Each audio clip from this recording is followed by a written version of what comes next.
Welcome to Decanted with Dave Grega. This is Ep.6, and I am joined here today by Antonio Centeno.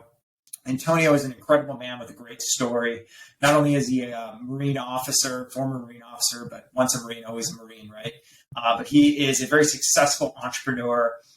He is the founder of realmenrealstyle.com. He also has a YouTube platform where he blogs and talks about men's style, gives a lot of amazing advice and tips for people looking to up their game, level up their game, and present themselves in the best way possible.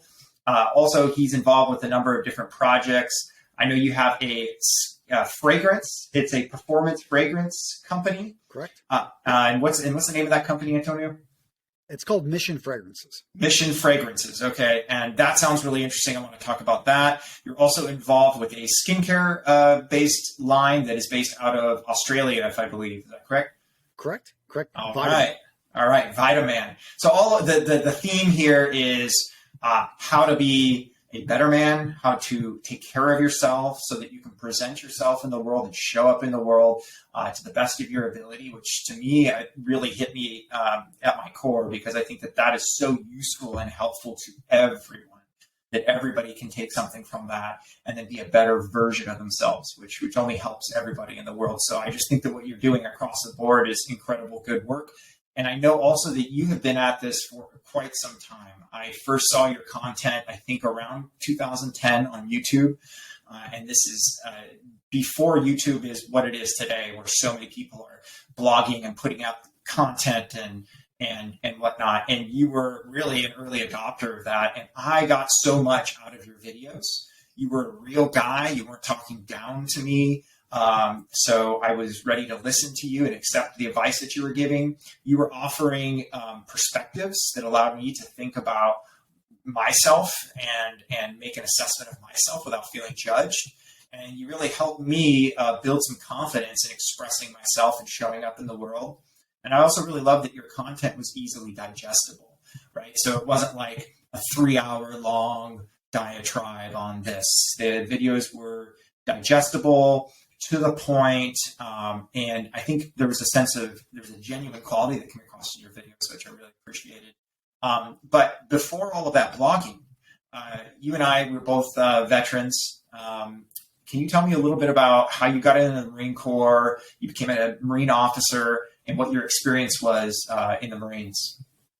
Sure, Dave. Thank you for having me. Appreciate it. And yeah, we've known each other for a long time. In fact, I remember I used to link over to your website, so I knew what you were doing with the wine company and stuff like that. We had talked back then, but I think we've been out of touch for a while. So taking a step back, I joined the United States Marine Corps back in 1997. I was a junior in college, and I was walking across campus at Cornell College in Mount Vernon, Iowa, and I saw a Marine, and my brother had been an enlisted Marine, served in the Gulf War. And the Marine Corps was a branch of the service I always respected. My father had served in the Army during Vietnam. My grandfather was a merchant Marine. All of these things during World War II. It was something that I felt, and especially on my dad's side of the family, my brother, my dad, my younger brother ended up serving in the Army, just got out after about 23 years. But cousins, you'd go to my grandmother's house and you would see the pictures of all of these men that had served. So it was something I always felt I wanted to do. Here I am in college. I don't want to be a doctor anymore. In fact, I think I just walked out of the counselor's office and pretty much determined that organic chemistry was not going to be working for me. I just really did not enjoy it. And I see this Marine strutting across the campus.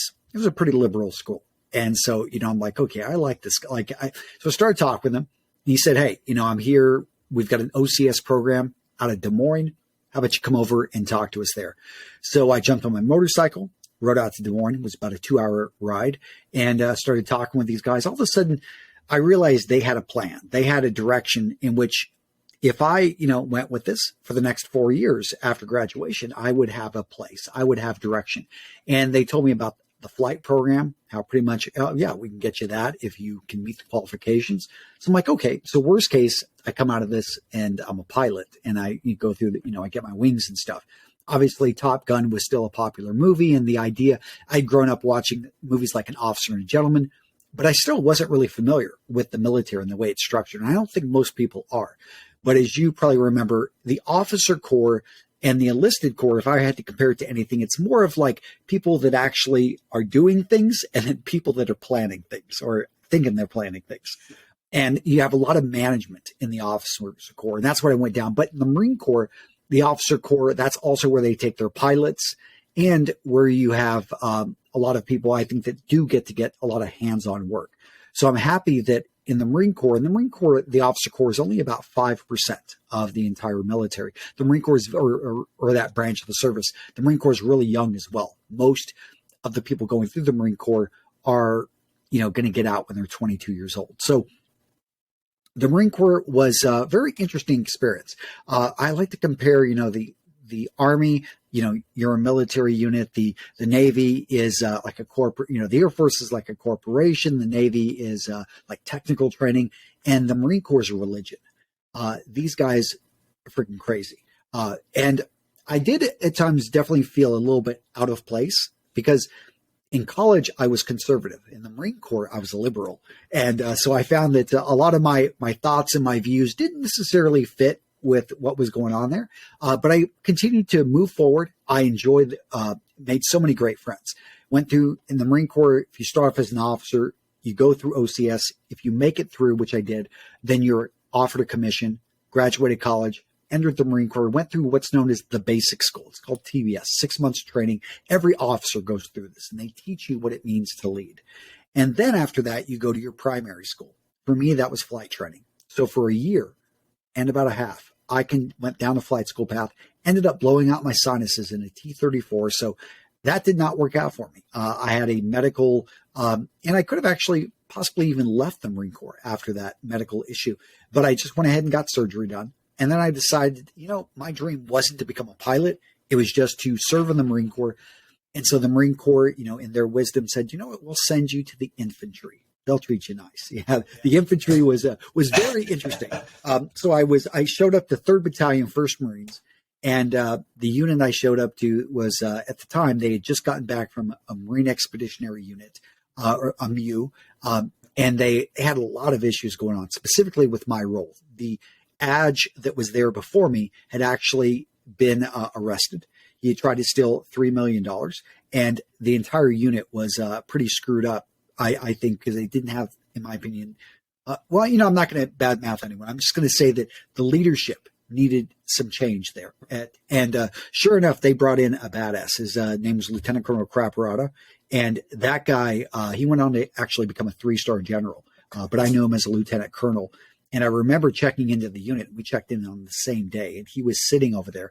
And me coming from the wing, I'm just thinking, you talk friendly with other officers, And I remember him just kind of looking at me. He didn't say anything. He was very friendly and but I think I was a little bit too loose and friendly with him. And then come to find out he's my CO. And he realized I was behind my rank. I was a 1st lieutenant, but I really was like a brand new 2nd lieutenant. He immediately picked up an XO who I reported to, and Mike Lee, who went on to become a colonel, but at the time he was a major. He spent the next 2 years mentoring me. And I have to say that my time in the Marine Corps, specifically with 3rd Battalion, 1st Marines, was hard. It was one of the toughest things I ever did. I had to go from, I think, negative 30 to, positive 100, really quick. And, but that's, I think, one good thing about, steel sharpens steel. And if you can make it through, the Marine Corps is a crucible that, will turn you into a different type of person. And fortunately for me, I was able to come out, I feel, on top. We trained up for our next deployment. We deployed. We had a great deployment. We come back, and within a month, we're heading back over for the initial invasion into Iraq. And so that was in 2003. I was with the tip of the spear, 1st Marine Regiment. Mattis, who was one of our, in our line of command, he went on to become, I think Trump's Secretary of Defense. But, he was, they did the whole generation kill kind of thing after our units that we were with. So it was pretty interesting, to be there at the time. You didn't realize how big it was. You knew you're more focused in on what's going on.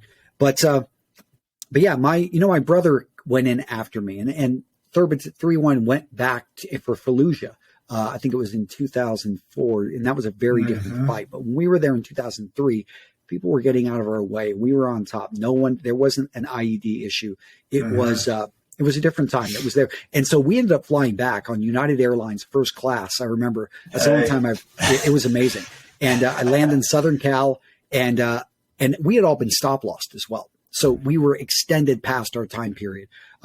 Didn't have an issue with it because I was doing what I had been trained to do, and I was with a great unit. But I transitioned out of the Marine Corps right after that. And then I didn't know what to do with myself for a while, because the Marine Corps is really great about training you to do your job, but anything that goes beyond or outside the military. And I don't think the military's job is to train us into a civilian role. But man, I did not know what to do. So I took about a year and a half off, and I moved over to Ukraine. I was dating a girl at the time, and I lived over there and ran a nonprofit, and kind of got involved in Ukraine and learned quite a bit about what's going on over there. I was an election observer during the 2004 Orange Revolution. So that was really cool to see this burgeoning country coming in of its own. There was a President Yushchenko, at the time he was poisoned, so his face got really all screwed up. It was in the news, but as everyone listening to this now knows, Ukraine seems to always be in the news now. Sure, and yeah. that was just one of many flare-ups that would eventually lead to the current war that they have right now with Russia. But ended up marrying that girl. So we had our son, who was born over in Ukraine. And then I realized I needed to probably go back, get some additional training. And the University of Texas in general, has a great program where anyone that enters and is a combat vet can go to any state school in Texas if they have used or they don't have access to their GI Bill, which was me at that point. So I was able to go to the University of Texas and get my MBA pretty much at no cost, which was a great program, and just really opened my eyes to opportunities. And I was interested in the time, and I been doing it ever since, entrepreneurship.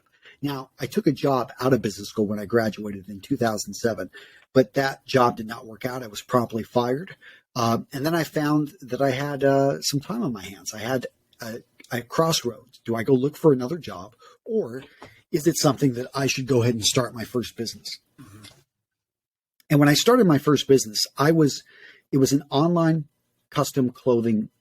The idea that you could enter your measurements and have a custom suit built for you, all virtually. Right. And that company was called A Tailored Suit. I started it in 2007, ended up closing it in 2011 when it went into bankruptcy. Mm-hmm. So it was quite a learning experience.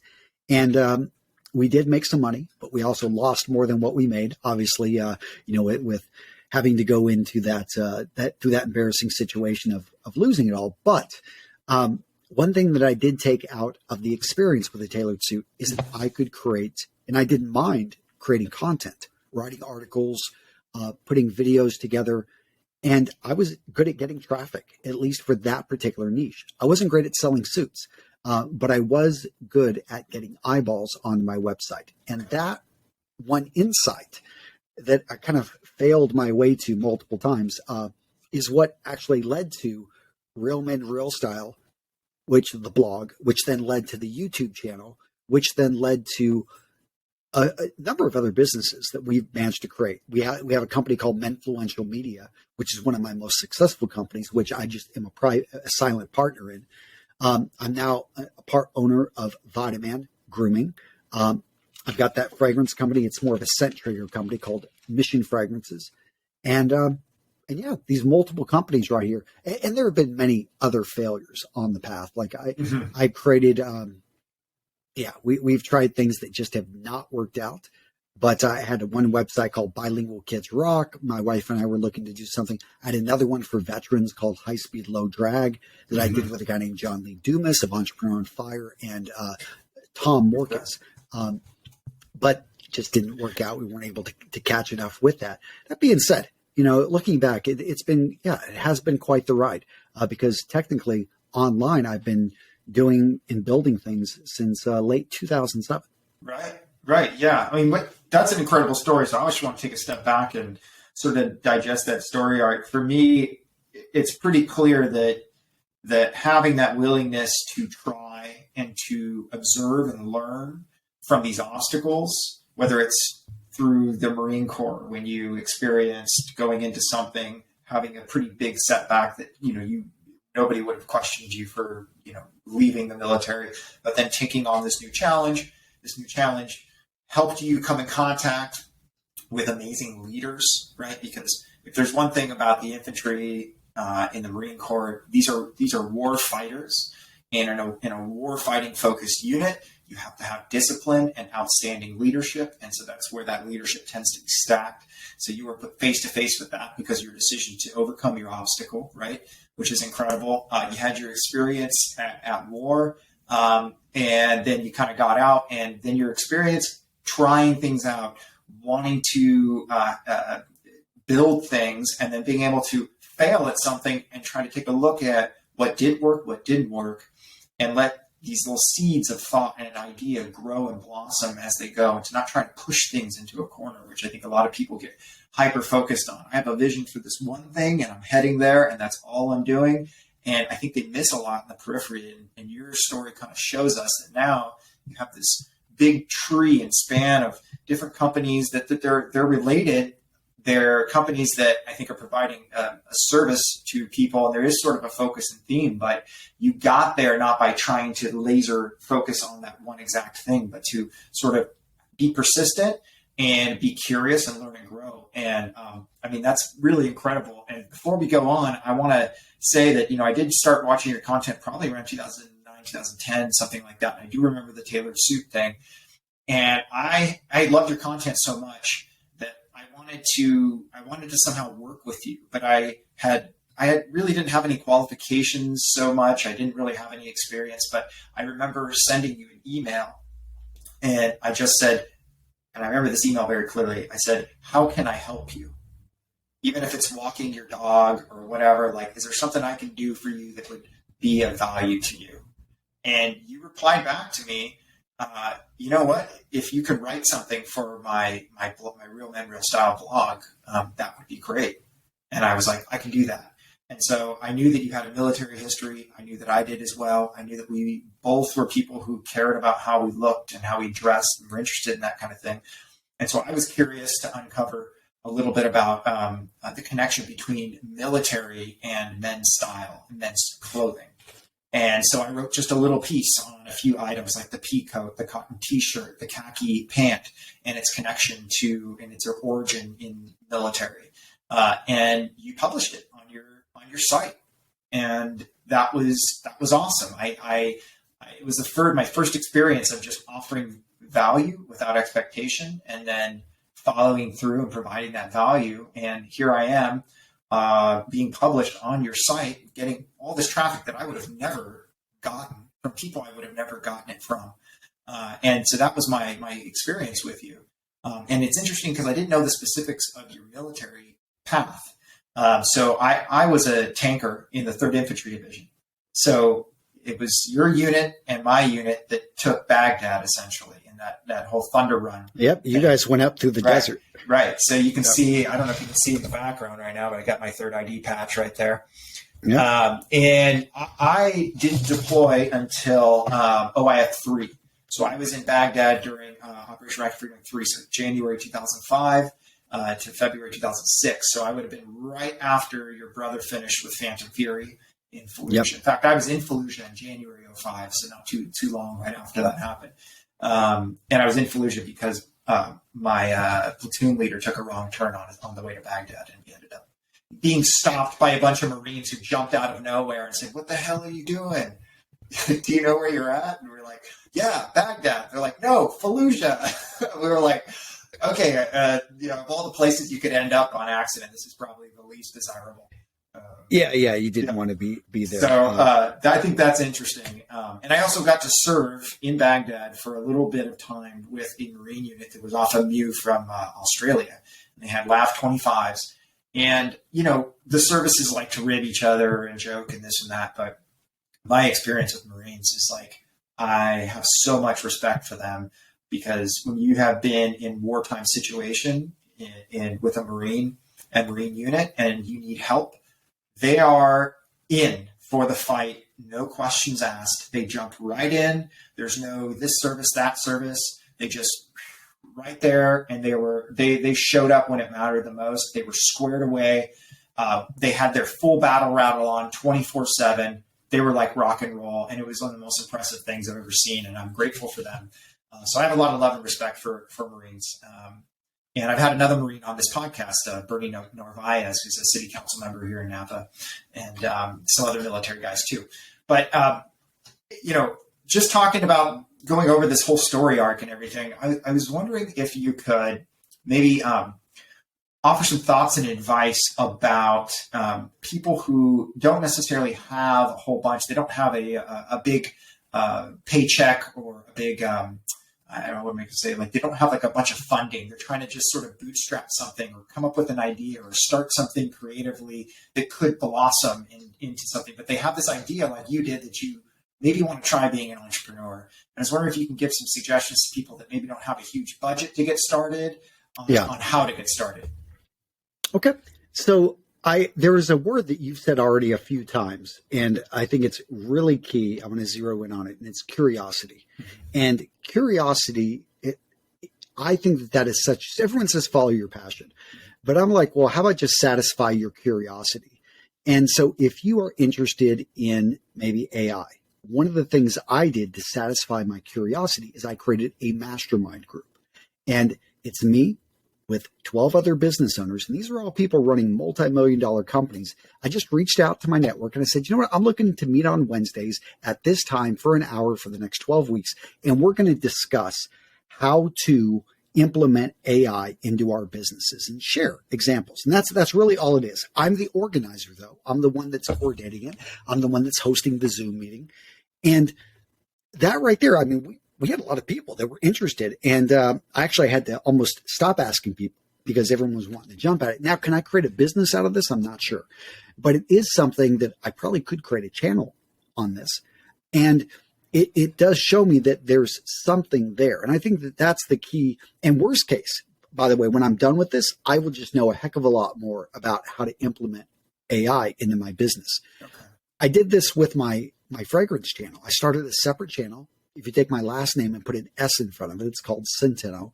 Kind of fun on play. But yeah, when my assistant, one of my Jane, she's like, "Hey, can you do this?" I'm like, "That's a great name. I'm going to go with it." And up to this, I think we've published like 250 little videos. Each video though is a short. It's a YouTube vertical video that is less than a minute long. So it doesn't take me a whole long time to do this, and it allowed me. The reason I did this isn't to make money. Short channels do not make money yet. I mean, they're going to turn on monetization, it looks like. But I wanted to become smarter because I knew I was going to be releasing my set of fragrances. And I'm like, you know what? I need to learn more. So I viewed it as basically a workout. Every day, if I record, and it only takes me like 3 minutes to record one of these videos, which is then edited down to like 50 seconds. Right.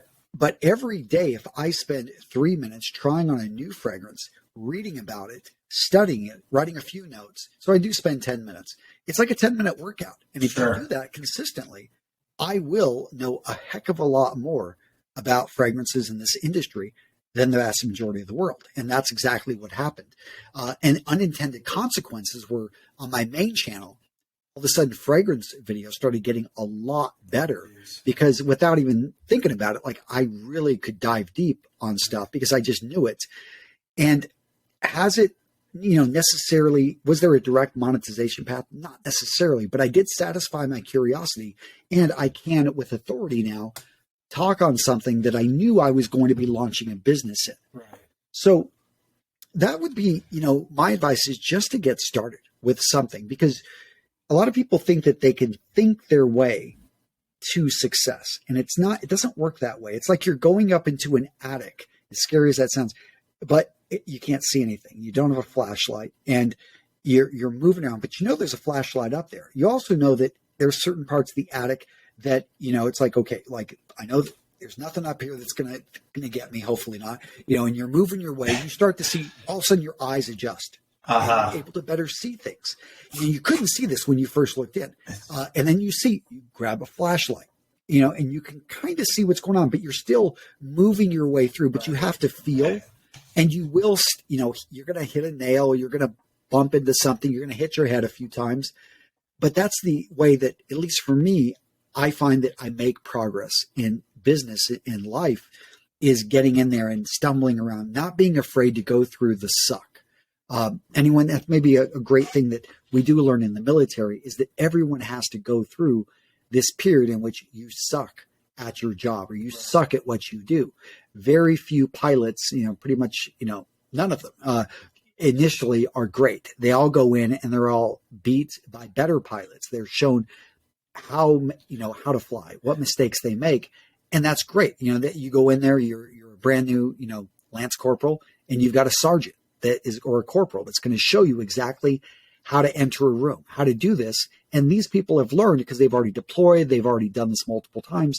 And it's not that they're being, an ass trying to, Sure. tell you how it needs to be. It's like they're trying to save your life. Maybe they're telling you a little bit harsh, but that's the way the lesson is administered. Right. It sounds like, I love that idea of the curiosity.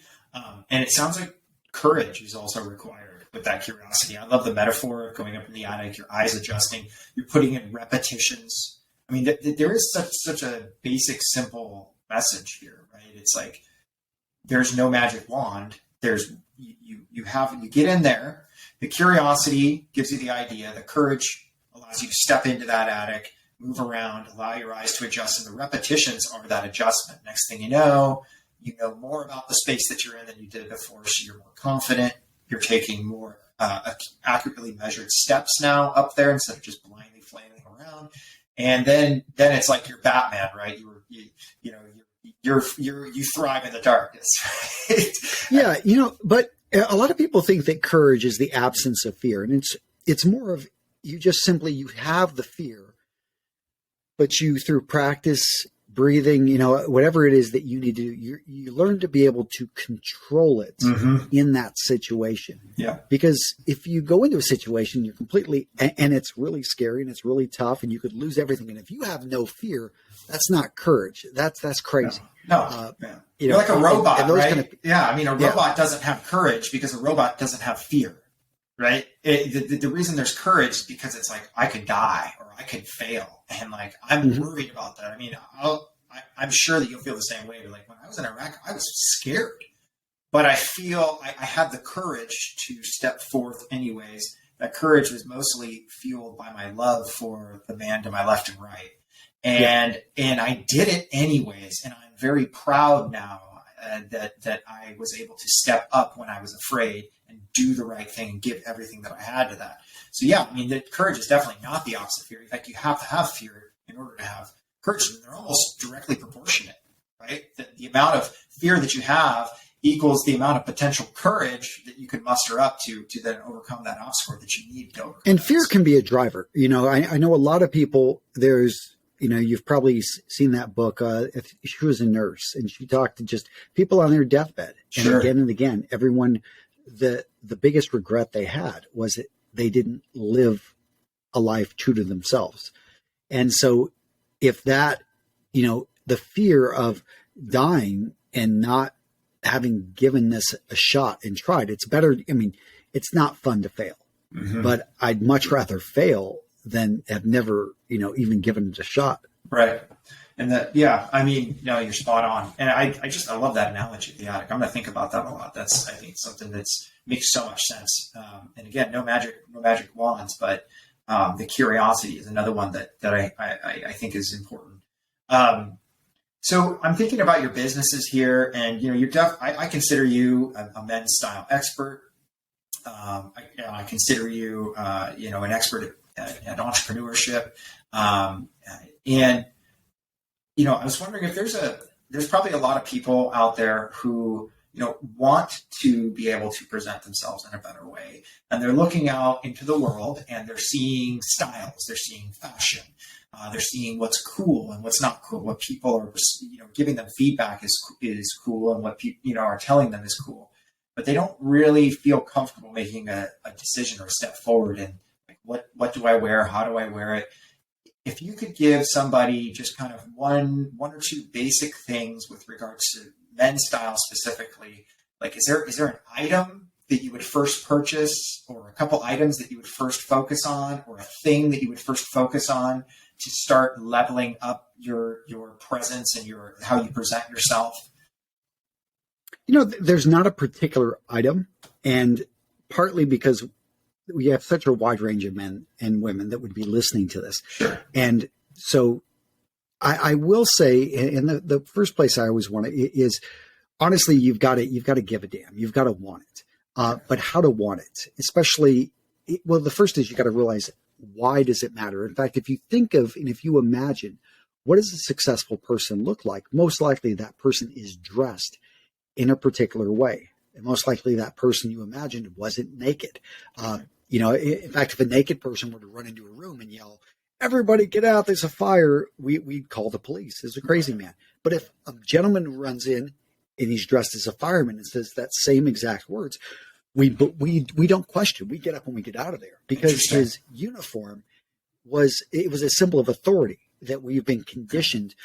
And in every industry, in every section, there is a particular uniform, or there's a look that can command authority. Mm-hmm. And I'm not sure what it is if you're a woman mid-40s in Chicago, or if you're a man in your early 20s down in Dallas, Texas. Depending on what industry you're in, look to the leaders in that industry. And of course, if you're in the tech industry, you look at, people are going to bring up, you look at like Mark Zuckerberg or something like that. Well, but look around. There are others. There's Larry Ellison. He used to dress really well. Maybe not so much, but you look at Richard Branson. You look at these guys. Who are you really aspiring to be like and live the type of life like? They oftentimes, these people, they have the common way in which they control the message that's being said about them. Even Steve Jobs, the late Steve Jobs, if you look at the way he dressed, it was very controlled.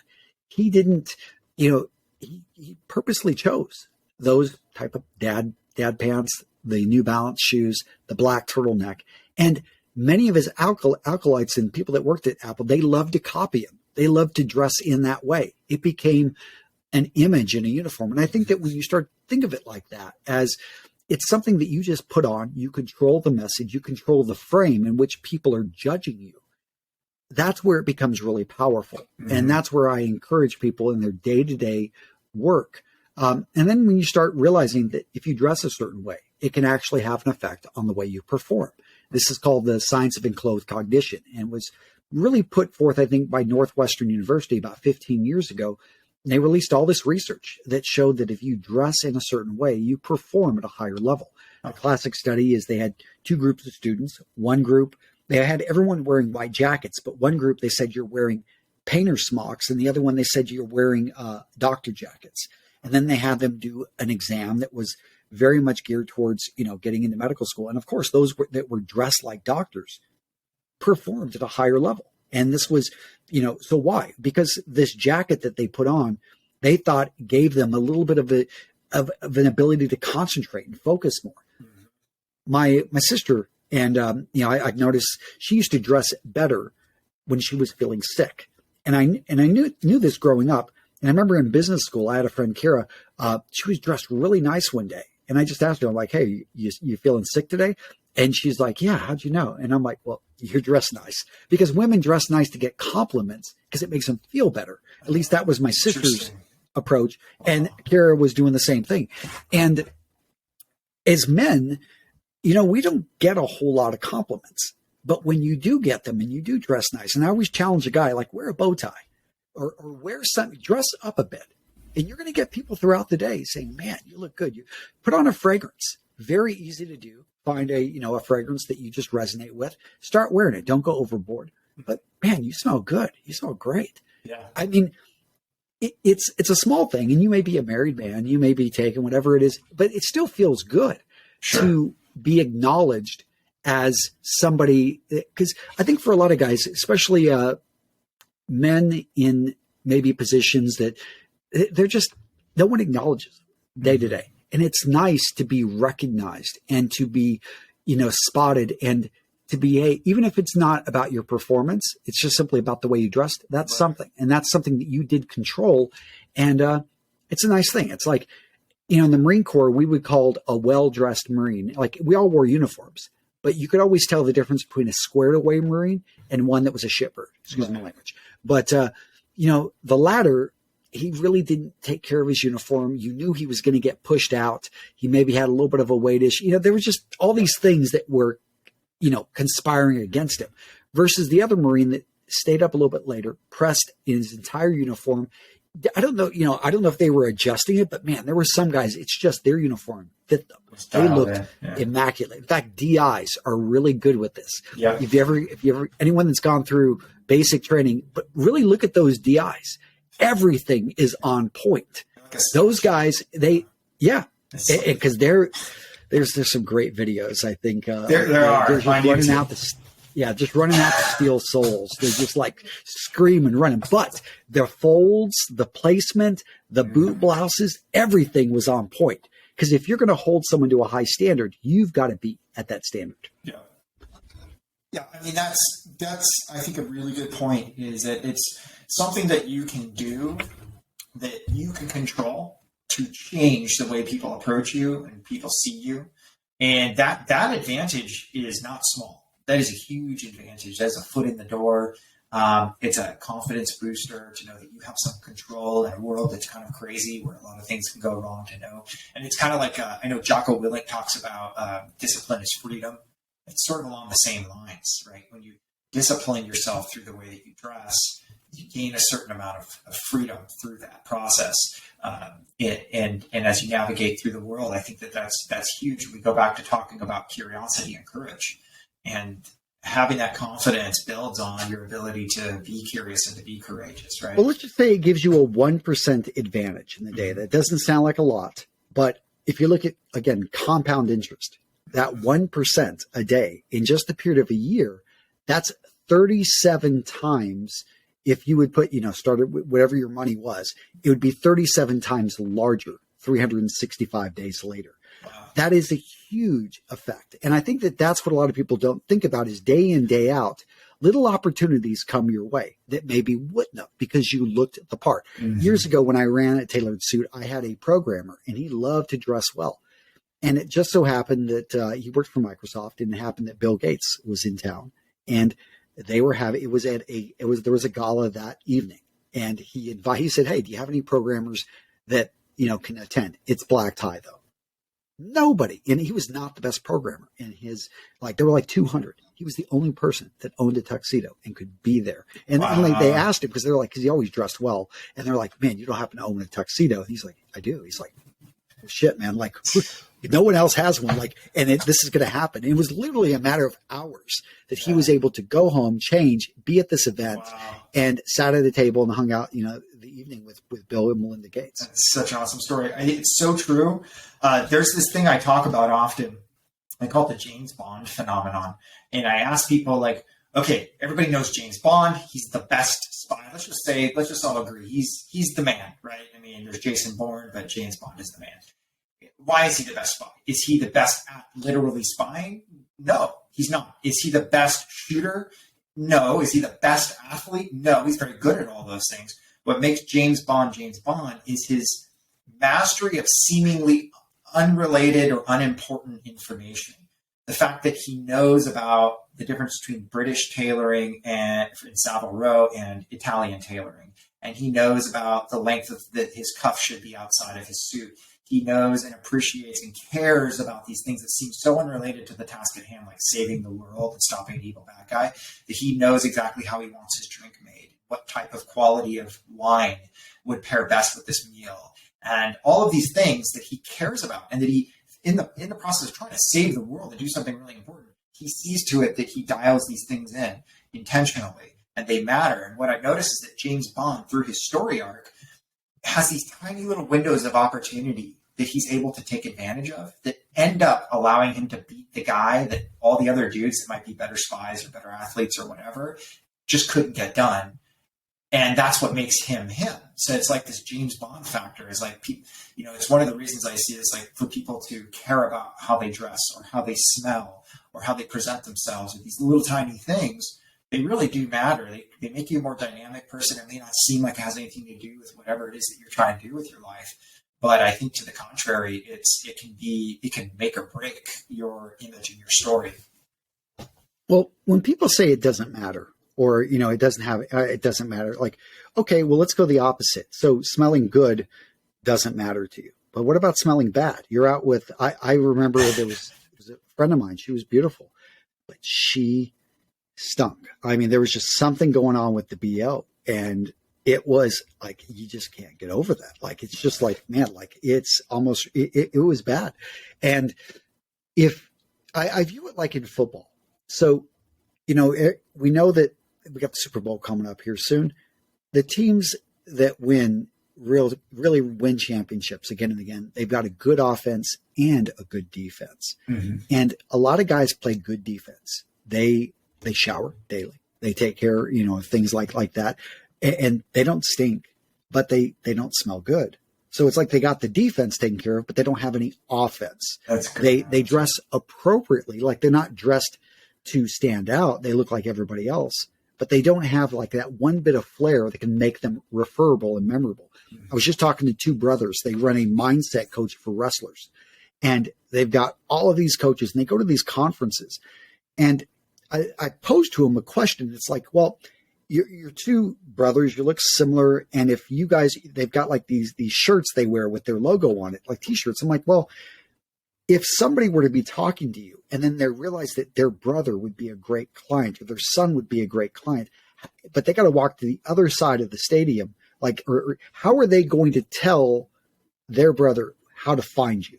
Like, yes, you could say, come to his stand or, his booth. But I was like, well, what if you guys both wore bow ties? I threw that out there, but I'm like, if you wore a bow tie, if you own that, seriously, it would be so easy to find. Oh yeah. They're impossible to miss. They're the good looking guys with bow ties.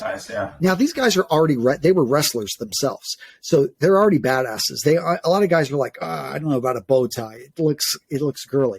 There's a guy, Winston Churchill, used to rock a bow tie, and he defeated the Germans. Yeah. It's like you look at and that's what I also love teaching guys history with what we do, because there are so many examples out there of a lot of guys. They see a dad on television today and they see a buffoon, unfortunately, somebody mm-hmm. that can't, that can't talk to women, is like, fumbling all over himself.